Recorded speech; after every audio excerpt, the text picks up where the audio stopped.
कोकणात गेले काही दिवस कोसळत असलेल्या ढगफुटी सदृश पावसामुळे अनेक ठिकाणी दरडी कोसळल्यात आणि काही ठिकाणी डोंगराला मोठ्या प्रमाणात भेगा लागल्या। त्यामुळे आता अतिवृष्टीचा सर्वाधिक फटका मानवी लोकवस्तीला बसतोय।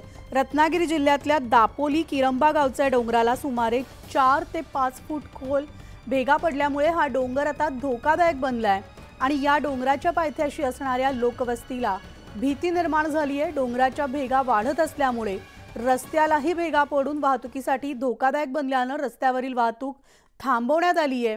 त्यामुळे आता लोकांना 1 किलोमीटर पायपीट करण्याची वेळ आलेली आहे। तसेच काही लोकांना स्थलांतर करण्याचे आदेशही देण्यात आलेत। नुकत्याच आता ज्या 4-5 दिवसापूर्वी ज्या झालेल्या मुसळधार पावसामध्ये आमच्या गावाचं नाव शिवाजीनगर गावामध्ये ही अशी पूर्ण किरंबा पूर्ण अशी भेग गेलेली आहे, चीर पडलेली आहे, म्हणजे डोंगर खचण्याची शक्यता आहे।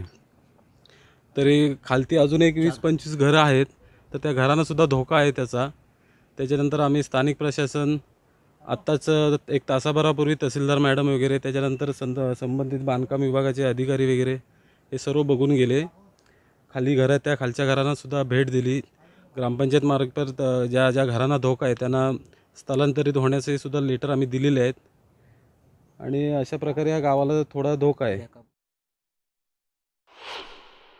भेगांचा प्रकार सुरुवातीला कमी होता, पण तो आता वाढलेलाच आहे। हा पाऊस अति झाला त्या ह्याच्यात तो वाढलेलाच आहे।